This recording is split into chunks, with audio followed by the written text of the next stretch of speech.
Take the screen away, James. Good morning, everyone, and welcome to the Three Nations Dementia Working Group webinar. This morning's theme is around the impact of assistive technology. Assistive technology refers to that help maintain and improve a person's ability to do things everyday life.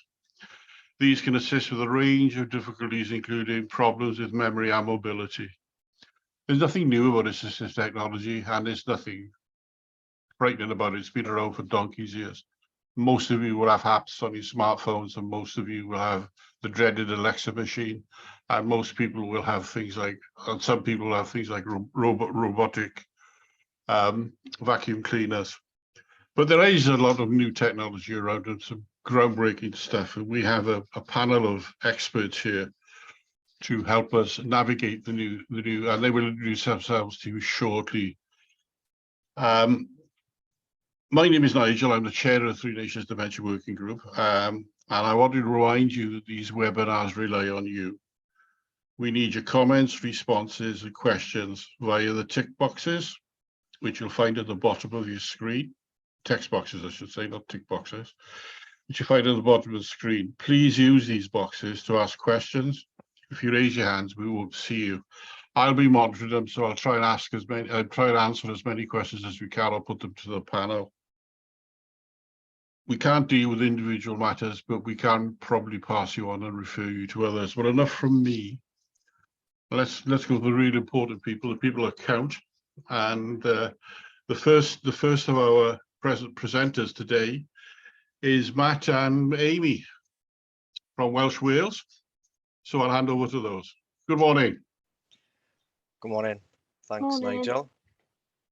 Thanks for the introduction. So we are going to give you a short presentation, very short presentation, and then just chat about the Hug by Laugh device. I understand quite a few people may know of Hug already. I think it's been around for a couple of years, but we're just going to give a short introduction of what we're doing about Hug in Gwent. And then Amy's going to give us a few examples of Hug being used with people that she's working with. So I'm just going to share my screen. So hopefully people can see that. That is good. I'll just go ahead and just give a short introduction. So I'm Matt Lloyd from the Gwent RPB. And Amy, do you want to introduce yourself, please? Hi, I'm Amy Williams and I work as a dementia advisor for Alzheimer's Society Cymru, and I support people at point of diagnosis. Well, thanks, Amy. So if people haven't seen the Hug before, it's a soft, teddy device, often referred to as a sloth at the moment. I think that a lot of people seem to think that it's quite sloth-like. It does have incredibly long legs, and it's a soft body device, which also includes a little electronic device, which actually can provide a heartbeat and provide music within that electronic device as well. So it's been developed by Cardiff Met University, and it's been in production for the last 2 years. And in their evaluation study, as in Cardiff Met University, they found that the Hug improved the quality of life for 87% of the people who used it. And it's been shown to reduce anxiety, encourage conversation, and provide comfort. So in Gwent, we've had 500 devices that have been funded by the Gwent Regional Partnership Board. It's been distributed across the region, and we've got pilots with various groups. So we've got pilot with people living with dementia, but also with people living with autism. And also more recently, we've sent them along to a carers group as well to see the benefits that they might have there. So we're doing a full evaluation, and the responses so far have been good. And just a few little examples of kind of where people have made little outfits for them. My dad has tried one. My dad has one. He's in a care home, and he's got a Liverpool shirt on. My father's always supported Liverpool, so just as a little bit of recognition for him, his Hug has a Liverpool shirt on. So the hugs, like I said, are being used in loads of different areas, and one of the projects is with the project that Amy works with, and Amy is going to tell us a little bit of an example of the hug in use with the people that Amy's given the hug to. Hi, thanks for that. I'm going to give you a bit of an insight into two separate service users that I've been working with, and they've got very different backgrounds. The first lady was diagnosed with Alzheimer's back last October, and she's 65. She's worked within the maternity unit for 42 years, I think it is. And due to her medical problems, she was asked to retire on medical grounds, which was a huge shock for her. She wanted to work until she was 80. When I first met with her, she said that she enjoyed being around people and being with, supporting people. So we've got her a really lovely voluntary opportunity. But she said she was still missing something. She was missing that contact. Spoke about maybe getting a little, the dolls you can get, the real life dolls. Trying to get one of them. No, I didn't want that. She said, I don't want to seem like I'm a 3-year-old, no disrespect. But she wanted something that would give her a little bit of comfort. So I took over what we now call Doug the Hug and introduced him with a little heartbeat inside. There's a little box inside that mimics the same sort of rhythm as a heartbeat. The good thing is, because it's quite soft, it can look like a pillow, so she can hide it without anybody seeing and feeling embarrassed if she, she felt a little bit embarrassed. But she said that after coming from some of the volunteering opportunities, she's still missing things. So she cutched the hug. Cutch, sorry, is a Welsh word. Is she give it a hug, then a cuddle. The arms would go round the sides of her neck. She put the little heartbeat on, and she said she instantly felt relieved. Something for her was that she was giving it comfort, but it was giving her comfort back, which is what she's always done throughout her 40 years in the career in midwifery. She's always given people comfort, and she's always had comfort back. And this was something that she was able to feel mimic that, and it automatically just made her feel, in her words, I feel like me again. She doesn't share it with the family. It's not something that she likes to show because she said it is quite toy-like in her mind. But to her, it's something that really does help her calm and help her feel like herself again, that she's giving somebody love and giving somebody support. My other service user, she's a very different lady. She's 87 years old and she was diagnosed back last year with Alzheimer's and quite recently been diagnosed also with vascular dementia, which are two very different types of dementia. Now, her husband said that she's changed quite a lot. She tends to just sort of get very frustrated, very, very anxious, any appointments, and will just stand at the window, just watching the cars, watching the birds. She doesn't engage much at all. So I took over the hug and I asked her, would she look after him for me? Because I was going on a couple of visits and I didn't have time to sort of support him. Put the little heartbeat on. And I've never seen anything like it. I wish I'd had a camera because she cutched it and her shoulders just dropped. You know when you see everybody doing that traditional, thank goodness type of relief? That happened with her, and her husband reported back to me that she's just so much calmer. Any visits they've got to do, any dental, any doctors, even if it's going shopping, she takes it with her and she's so much calmer. One thing I advised her to do as well was maybe spray something that she's comfortable with. She loves the smell of lavender because you can wash it. It comes in a little bag as well that you can stick in the wash. She sprayed a little bit of lavender on it, essential oil. And again, it's another sensory feeling for her and it calms her down. It is absolutely fantastic. I take them with me on all my visits. And most of the people I see will want to hug because it's something that, it does look a bit strange when you first see it. You think it's a bit of an Eskimo, but I touched one myself or hugged one myself and they're so calming, they're so relieving. So it's made a big, big change in our team. One of my colleagues reported back on a service user that was going into hospital, incredibly anxious, didn't want to leave the house and wouldn't eat, would not eat or drink. Took the hug over to the house before she went into hospital. During her time in hospital, she's eating, she's drinking. As long as she's got this comfort and the heartbeat of the hug, it's made a massive difference. So it's something simple, but it really, really does have a huge effect on our service users, especially, which affects the family and the carers, especially. It doesn't just help one person, it helps the family as a whole. So I'm glad I met Matt when we did and got part of this because it's changed lives. Really, really cliche to say, but it's definitely changed lives. Great, thanks, Amy. Brilliant. And I think that you know, you're in some of those stories, and it called it Eskimo, interesting. Yeah, it could be called a Kutch in Wales, perhaps, couldn't it? There's two questions. Nigel, do you want me to answer those now? Yeah. So there's a question from Melvin around who has done the evaluation with somebody with dementia. So the Cardiff Met University have done some evaluation of this which we can share. I can get a link to that in the and put that in the chat now. The other thing is we are doing an evaluation, but ours is a wider evaluation on people living with anxiety, which was taken in a range of different people. I've noticed that somebody's put a link into where people can purchase a hug. I believe they are around £125 to purchase directly from the organisation which is spun out of the Cardiff Met University to be able to supply the hugs on a wider basis. So there's that opportunity there. If people do live in our area, like we said, we've got quite a lot that we work in on distributing through various routes, and we're looking at how we can make sure that's equitable across the piece while we do have them available to us. But that's everything from us, unless there's any other questions. Great to see that people already have one, and I see Nikki has said as well that she's ordered one last night.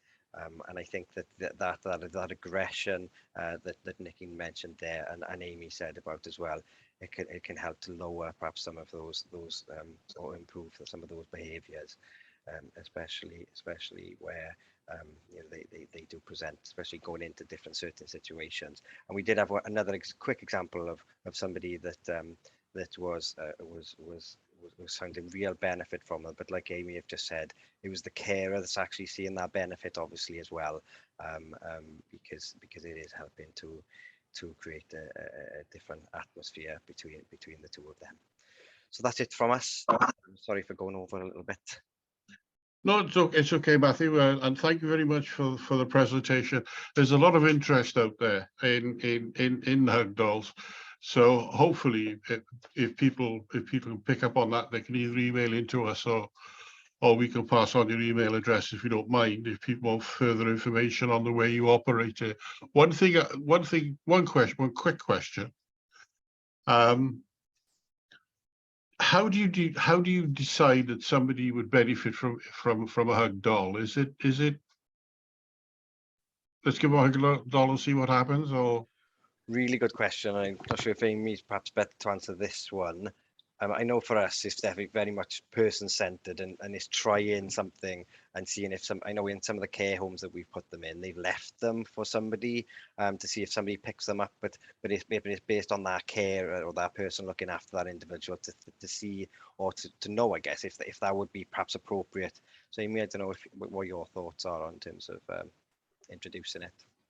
It's the similar sort of thing. We go by the person, obviously, and we talk to the families as well. But if you've got somebody that's interested in jigsaws, they're not going to be, the likelihood is they're not going to be likely, want to hug. They're not going to be interested in that because they've got other ways of expressing themselves and other ways of calming themselves down or engaging with people. So we tend to just talk to the family. If the person's got capacity, we talk to them as well, and we'll take the hug around. If they don't want it, it's not the end of the world. There's other routes that we can use. You've got therapy dogs and you've got therapy cats and things. So there's lots of things that we can use. But we know with hug, it does make a difference to people who tend to be the caring types. If they come from, like my service user, from a midwifery background, it's more likely to work with somebody for her than somebody that's worked in, I don't know, say, computers, for instance. That's what we found anyway. It's not saying the people that use computers can't have them, but it just tends to be the person themselves. We talk to them and the family and see what fits, I suppose. Excellent. Thank you, Amy. Thank you, Matthew. There's a quick question here from Steve Kennedy, and he says, do hug dolls have music or voice recordable box fitted for added comfort? Yeah, I just have to reply in there as well. Now, it does have a recordable box. If I'm honest, we've had a little bit of a problem getting some of that onto the box, but it does have one. We have been working with the supplier to improve some of that guidance, really, to make it easier for people to get it onto there. So I'm going to tap something into the chat as well now, which will hopefully help, because it's got a guide to how to use the hug, and we've done an additional one as well, which will hopefully help people a little bit more when doing things like that. Excellent, Matthew. Thank you, Matthew. Thank you, Amy. You generated a lot of love out there for the hug doll, but people haven't actually get near it. I think they like the idea of it, to be quite honest. I'd like to call the next participant is Martina. Good morning, Martina. Good morning, Nigel. Good morning, everyone. I will forewarn everyone, I have got a script. Okay, so if I'm looking away, I'm not being rude. Okay, well, good morning, everyone. I'm really pleased to be here to talk about how assistive technology has helped me. My name is Martina, and I have posterior cortical atrophy dementia, also known as PCA. And for those who haven't heard of it, it's a dementia that affects the back of the brain, affecting visual and spatial awareness. Common signs and symptoms include difficulties with seeing what and where things are, also includes problems with reading and spelling, issues with recognition, difficulty with coordination, issues with judging distances, light sensitivities, and problems with numeracy. And if that isn't enough, there's possible memory in there as well. I think that's enough to be going on with, but already you can see how much I depend initially in working out physical solutions for myself, and then very quickly progressed on to assistive technology. When I got my diagnosis, a lot of things started to make sense, and I knew if I was going to maintain my independence, I had to be realistic, and as and when I needed to, started to gather around me a range of tools for my toolkit. With educating myself into the use of these tools, it creates habits that I'm used to. And so when they need to be more technically advanced, I am actually prepared for it. So it isn't going to be something that comes like a bolt out of the blue where I'm going to be arguing and saying, I don't want to do this. It will be a natural follow on. For example, I knew I needed something when I was out and about, but the only items I could find were really distressing to me, because it was everywhere I searched. All that came up at that point was, do you need to know when your relative has left the house? And I do understand that in the case at more advanced stages, that's necessary, if you like, but it wasn't what I needed now. So I applied logic, Martina's logic, and I started to look on mountaineering websites, because I figured nobody really wanted to be up Kilimanjaro and have no contact with anybody. Not that I intend climbing Kilimanjaro, of course. So I actually found on one of these sites this little thing. And it's called the Handy SOS button. And it actually goes wherever I do. And it's perhaps not a tracker in the truest sense of the word, but what it does do is if I get lost, or I've perhaps fallen, or there's something, it's there, it's visible, it's on my handbag, and you press it and it sends a text message to, there's 2 phone numbers in there that I've got. It's the message just says, can you call me, please? And it also gives a GPS location as to where I am, so people can actually see where I am.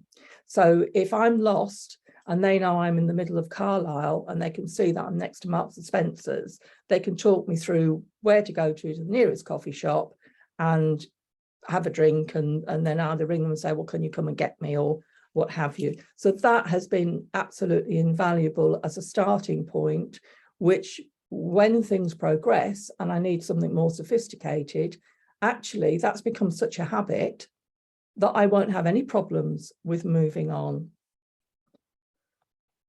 So I also have air tags that find my keys. So I'm relieving that stress as well. They find keys, they find other objects, depends how many I want to, of the things I want to buy them for. But with the keys, it was slightly more difficult when I lost them in a 28-acre field walking the dog. But I retrieved them in the end, which shows how well they worked. And that's the keys I retrieved, not the dog, by the way. Personal trackers, when the time comes, they don't have to be large, chunky items. They were in the past. They can be worn as necklaces, even with silver chains, and come in snazzy colours. So you don't have to lose your dignity at all. Watches are a staple and established device, which again look and feel more acceptable. For me, having technology linked together is invaluable. In my photography days, I had an iMac, so it made sense to have a tablet, iPhone, and I've got an Apple Watch. And these work together in such a joined up way, syncing calendars, alarms, and many more things. So I don't actually have to worry about cross-checking between multiple gadgets or calendars. And you can do this with other brands. It's not just Apple. I think Samsung do it. There's lots of, and I know other people that use these tools in this way. Alexa is my backup. And when my alarm goes off twice a day on my phone to take my inhaler, if I forget or I'm tied up, Alexa has a reminder set for 15 minutes later to say, look, have you taken it? And that's only one example of how this technology works for me. Another is I'm able to ask Alexa to add things to shopping lists, reminders to ask me if I completed something. The list is endless, and of course she plays music too. Dictation is becoming a byword for people who are struggling to write or type. And when I shared what is becoming more and more difficult for me at a Three Nations Saturday social, I was humbled at how much genuine help and advice I was given about this. And I've actually taken up quite a lot of that advice.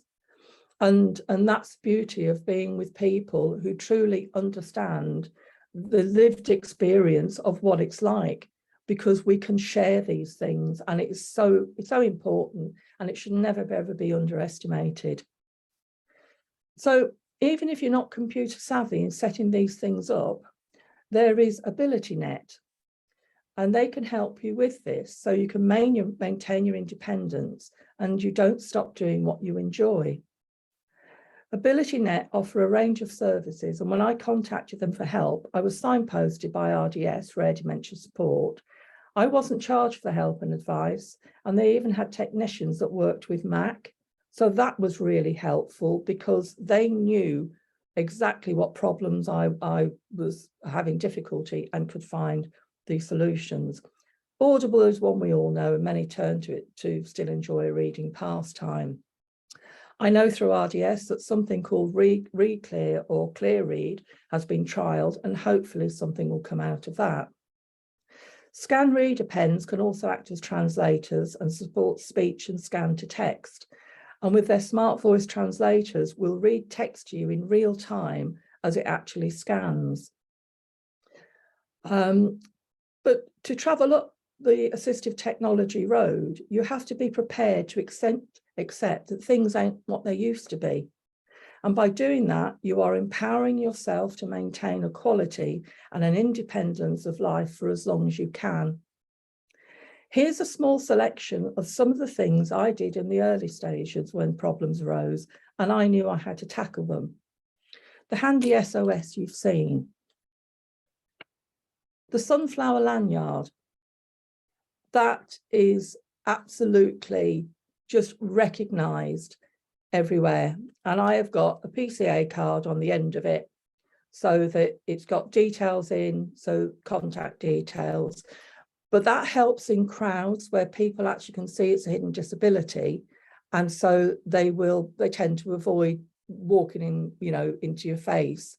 It's also helped at checkouts where I've been a bit slow at doing things, and you know what it's like. You've got the impatient person behind you and they're going, yeah, get a move on. And cashiers have said, whoa, hold on a sec. So that has been a very, very useful tool. This cane, and these go everywhere with me, but PCA causes dreadful problems for a lot of people in weather conditions where it's been raining, then it's sunny, you can't see the curbs, you can't see where you're walking, you fall off curbs, you know, all the rest of it.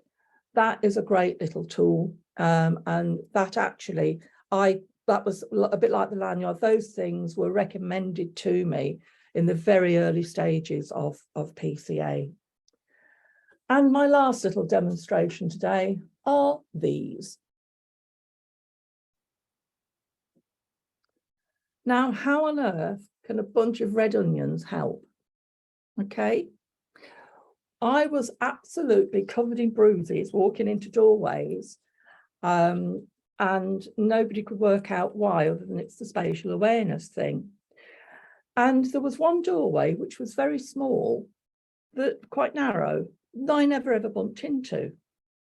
And it was the OT who visited who actually spotted. She was just about to say, "Whoa, watch what you're doing." And I walked through this door, and right opposite the door in the centre were my onions hanging on the wall. There's garlic one side and onions the other side. And I was using it subconsciously, actually as a focal point. So I'm not suggesting for a second rather, that anybody that is a caregiver, care advisor, care supporter, or anything else, that you go out and buy onions and string them up. But if you think about it logically, all doorways, when you go through them, usually have a picture or something. And I've taken that into so many other parts of my life now, getting in and out of cars, getting on and off transport. So it's really surprising when you look at basic assistive things and assistive technology. It's not just about the one thing they can do at that moment. It's about all the things that you can take from it and you can grow. And I think if you can grow it, you can only improve your life. So thank you for listening, everyone. No, thank you, Martina, for those hints and tips about being somebody who's also got a diagnosis of PCA. I feel your pain sometimes when a door looks like a window or a window looks like a door. You know, so I know where you go, and I think it's important that we all understand that we all have our own little tricks and our own little techniques and our own little tips on how to overcome some of the difficulties that we feel. And that was an ideal example of how you have applied common sense. There's a couple of questions for you, Martina. A lot of people think you're fabulous. A lot of people think you're wonderful. Teresa Greenway thinks you're an inspiration, and so does Christine Maddox. But there's two questions. One is, how much did your SOS button cost? From Melvin, and from Anne-Marie, where do you get them from? When I got it, and I've other people have actually taken it up when I've talked to them about it, I paid £48 for it, which I think, given the anxiety it can save other people, is actually cheaper, half the price. And it's very simply a case of just putting the search in for the handy SOS button. That's HANDI SOS button, and that takes you straight to the website. And it's very, very easy to set up as well. It is user friendly, which is also really important. Good. There's a question here for Matthew from Melvin. Do you think the Hug doll helps people live on their own, or is there no limit to what this doll can do? Good question. I definitely think that there's that could work for somebody on their own. I know that it's giving comfort to people. I know that some people take them to bed and sleep with them. So I think that they could be used potentially well with somebody that lives on their own. It's what it gives you, isn't it? That's great. What Martina's saying there is trying to find out what tools help, and maybe the Hug would be one of those as well. Thank you, Matthew. Well, thank you, Martina. That was wonderful, as usual. can I now move on to Zeke and Jackie to introduce themselves and present the next section? Good morning, everyone. I think Jackie's going to load up a slide deck.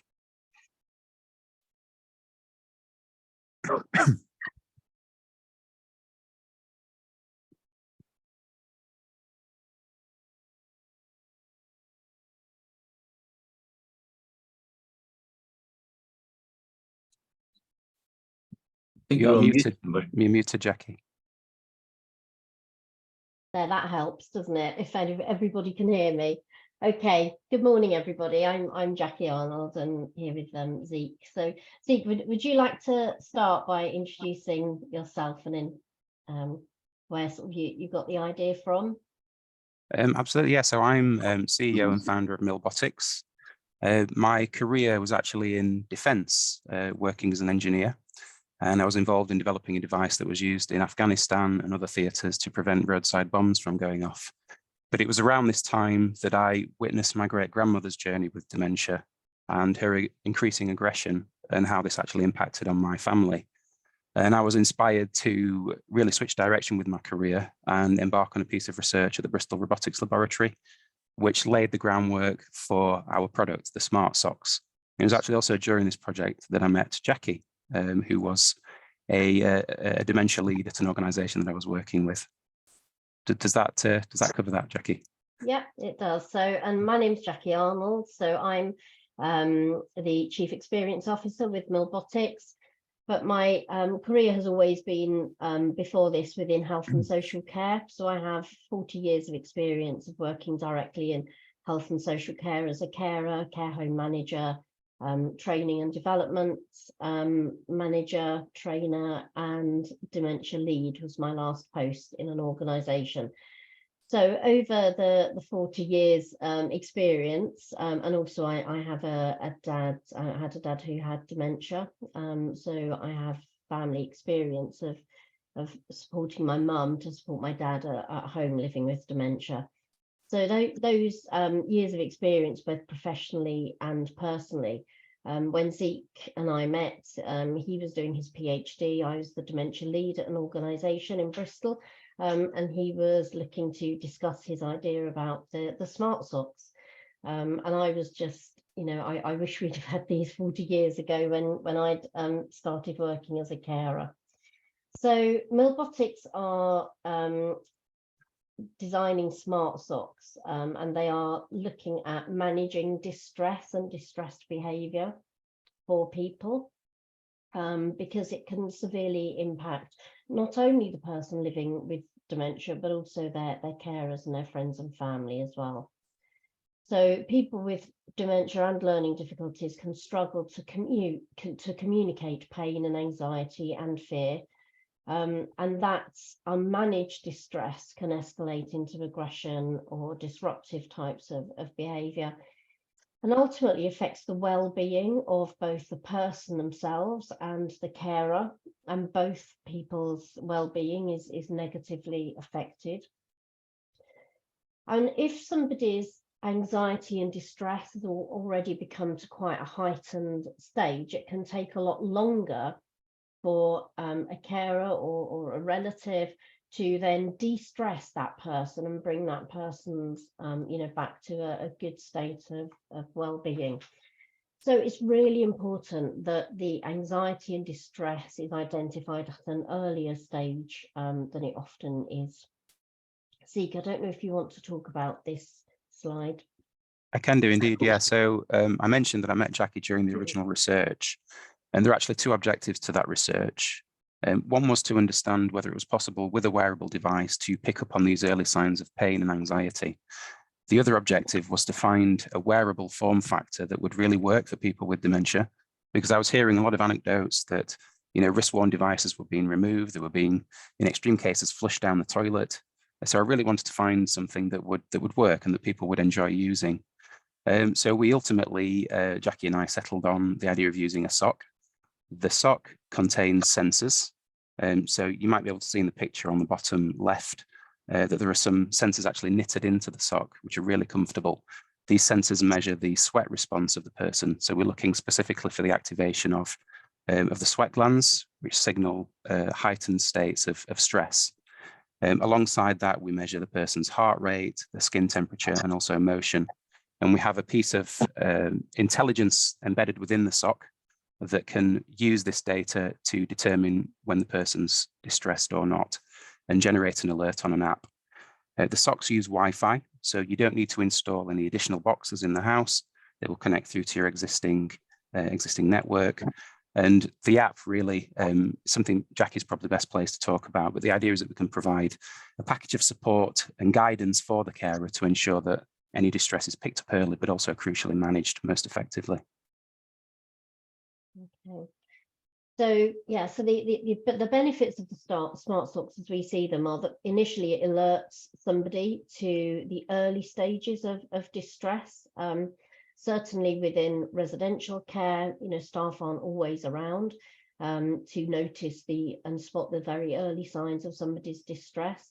And I know that with my parents, my mum wouldn't always be able to spot my dad's early signs of anxiety and distress, and couldn't quite understand some of his behaviours. And so the idea with the socks is that they alert people to an earlier stage of distress based on physiological readings. It helps people to manage the impending agitation in order to provide early sources of support and personalised support. And then the app enables the carers and the person wearing the socks, if necessary, to assess what the triggers are, to identify exactly what that person's behaviour is, and to assess the sort of personalised support that is available and it has been provided and successful. So the Milbotics app is really a digital diary. It collates all the information. It collates the possible triggers to the distress. So carers are presented with a menu of possible triggers. So it might be the environment, it might be the person is uncomfortable, it might be that the person is distressed because care is being provided and they don't understand what is happening. So the carer is given a menu of options. And at the moment, the app is designed for carers to use with somebody in probably the mid to later stages of dementia. We are looking at developing the app for self-management of anxiety and distress as well. But the time and date and actual behaviour for that person can be recorded. And then the personalised support, as I said, there's options provided on the app for people to identify the sort of support that's being provided, and that ranges from all sorts of things, from putting on the person's favourite music to providing pain relief to moving the person's position so that they're more comfortable. We've had various testimonials from different organisations. I'm not going to read these. We're supported and funded through the Alzheimer's Society at the moment, and then various large and small organisations, both in independent living and residential care as well. We're generating lots of customer relationships, again, with different organisations, and they're going to help us to trial and evaluate the socks. So there's a full evaluation of the socks that will be taking place over the next few months with organisations and people who are living with dementia or a learning disability, to be able to test not only the socks but how effective the app is as well for them. And we have other research relationships with universities as well. So currently we have a kit that is going to be evaluated in real life settings. We're then looking at releasing a developer version of the socks for universities and research establishments that will just be able to use the physiological data. So that's the heart rate, the temperature, and the sweat response, and be able to use that in research that they're carrying out. We have a residential care release that we're looking at first. That would be on a subscription basis, and then a community care release as well. Ultimately, we'd like this to be have medical device status as well. Just picking up on one of the questions in the chat, which was about the lump at the ankle. Okay. So this is the evaluation kit. We recognise that we've got a little way to go to reduce the size of that lump. We want to make the electronics as small as possible. Obviously, we're not quite there yet, so just bear in mind that this is an early prototype that we're going to be using in the trials. But obviously, by the time we have a product that's available to buy, this is going to be much smaller and hopefully more comfortable and less obvious. Yeah.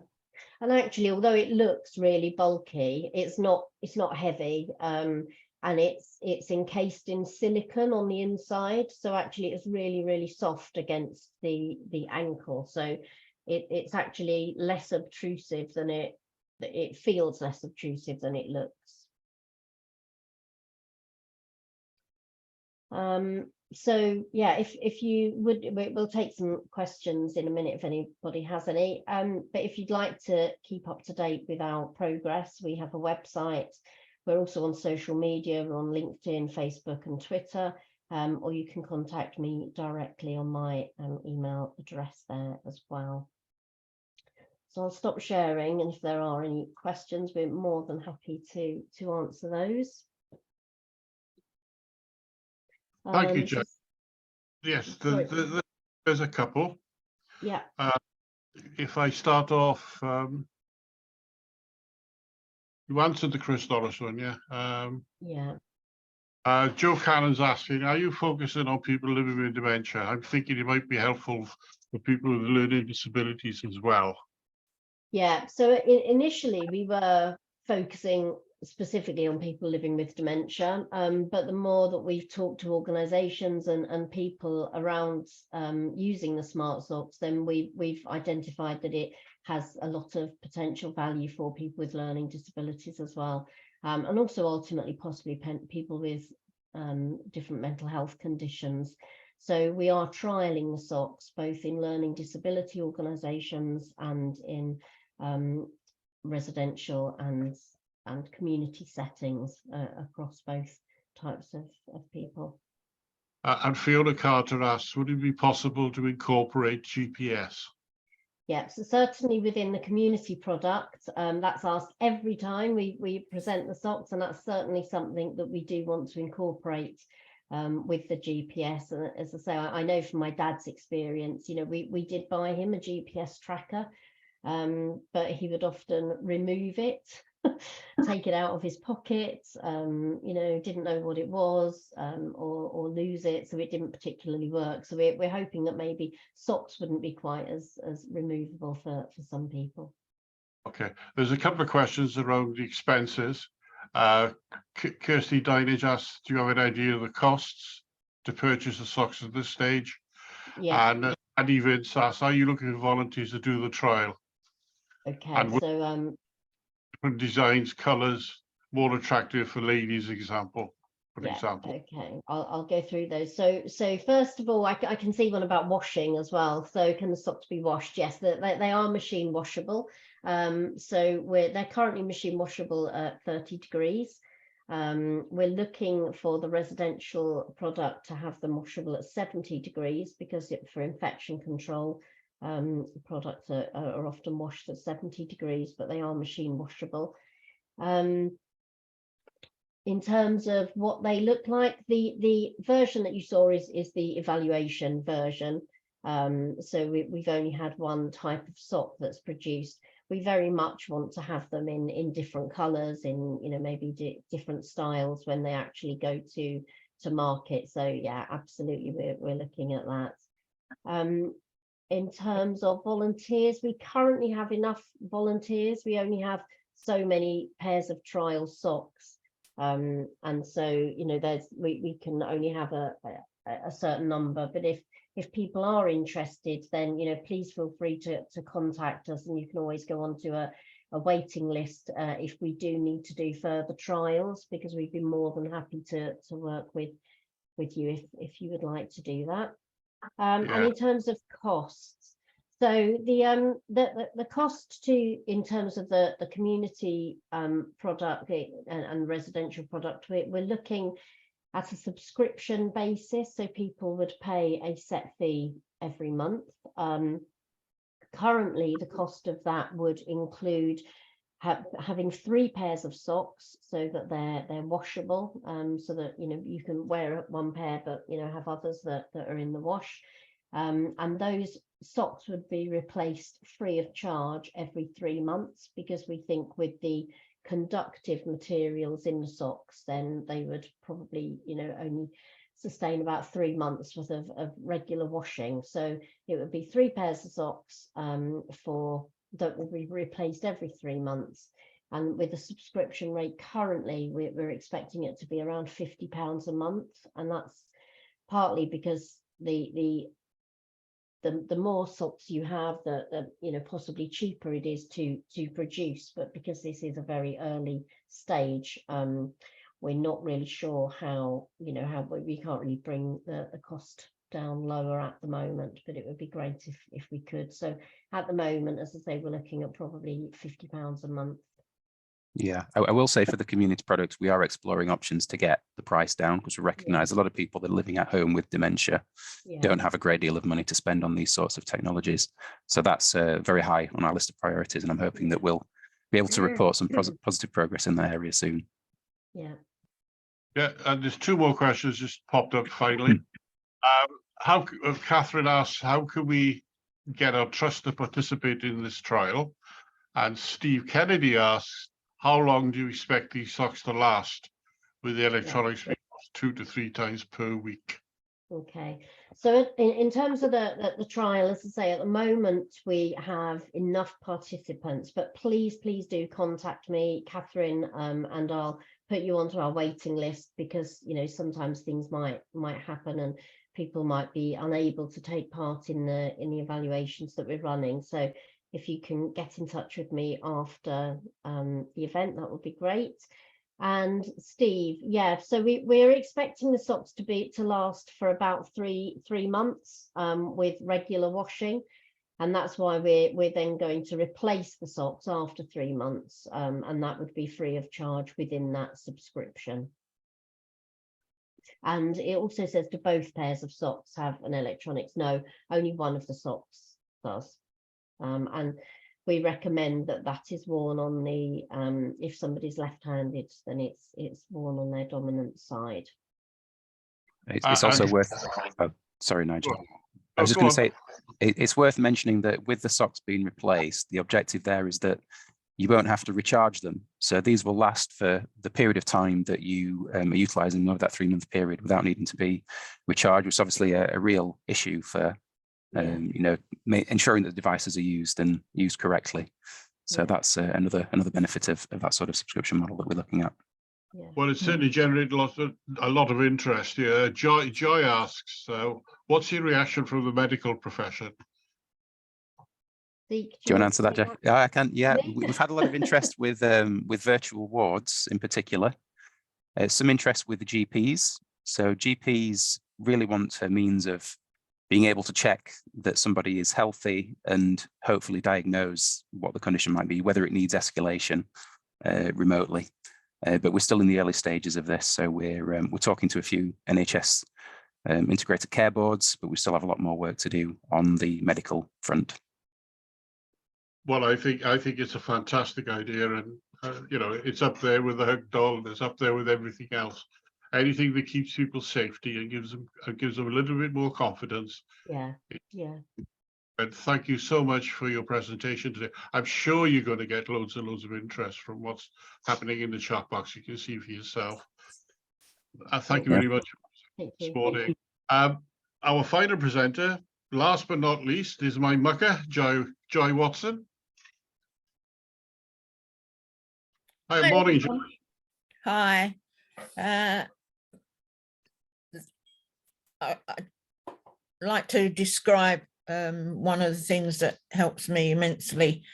It's a bit of a run-of-the-mill thing, so I imagine a lot of people have either used one or have seen them advertised. It's a pill dispenser basically, but it's got its added benefits because it contains quite a few sections. If I just show you.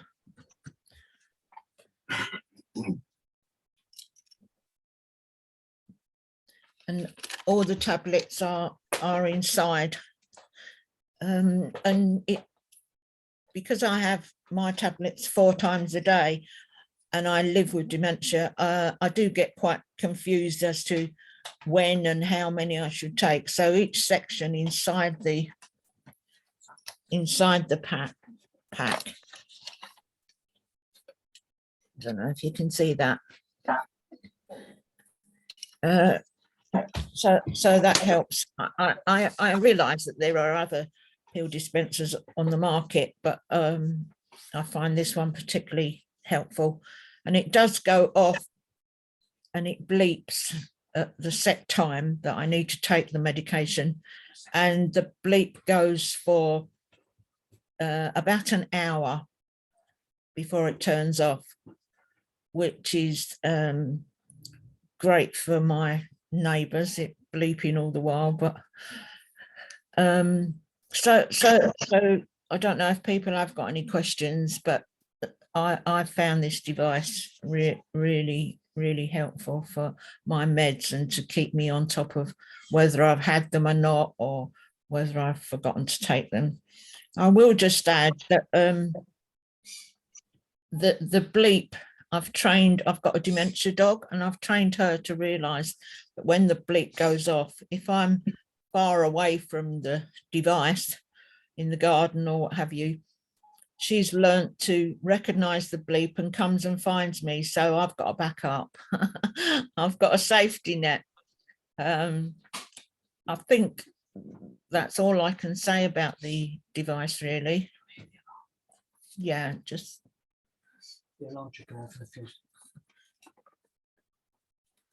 And it has got the clock,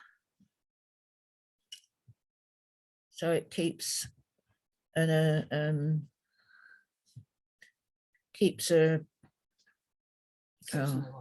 yeah, it sets the alarm. So apart from that, there is one. I don't know how we're doing for time, but I'll just give a quick. It's not really technology as such, because I think we all of us think of technology as, you know, computer systems and all those things. But I used to be very interested in photography, and I would go out taking photos of all sorts of wildlife.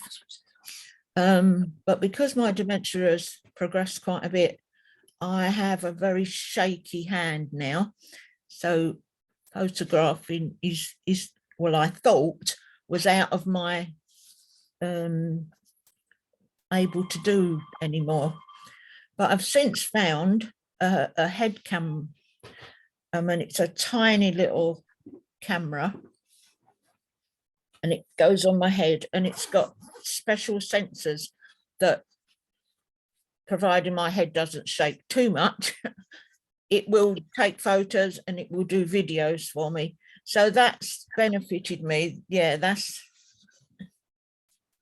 it. That's the size of it. And I wear it on the side of my head. So it enables me to continue with the things that I still enjoy.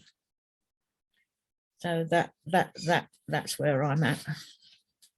Thank you, Joy. There's a couple of questions. The people are over the moon. They're very interested in that dementia dog, and they want to know if there's a website. And I'll let her have some puppies. Then everyone can have a dementia dog. There you go. There's the answer. A lot of people are asking what the device is called. I can find out, and I'll put it in the chat box or something. Does pivotal pill dispenser sound about right? Yeah, I was very fortunate that I was given mine, and I really don't know how much they cost nowadays, but I was given mine from the, It's a pivotal advance. yeah, it's a pivotal advance. There we are. There we are. pill And the other dispenser. is, Joy, do you fill the dispenser yourself, or does somebody do it for you? I used to, but I now have my carer to, I think he has to fill it, how often? This one every 9 days. Yeah, every 9 days, which is not too much of a faff. So my carer fills it for me. Okay. Well, that's brilliant, Joy. And you know, that dog gonna have puppies, so everybody should have a dementia dog. Can I thank all the participants this morning? It's been absolutely fantastic. The chat books is actually full of very positive comments. And I'm just going to leave you with a few thoughts about assistive technology. That is only to be afraid of it. It's an aid to a better life for many, many people, and many thanks to you people who are developing and working hard to get these things over with. So I'd like to thank everybody, all the panelists, all the people that turned up to listen and watch what we're doing. Our next webinar is a fortnight today, and it's around the themes of spirituality and what helps in my dementia. We've got some good speakers, and we welcome you. You know, register for the webinar, and we look forward to seeing you then. So goodbye, everybody. So if the people would lock out, that'd be fine. Bye bye. Bye bye, everyone.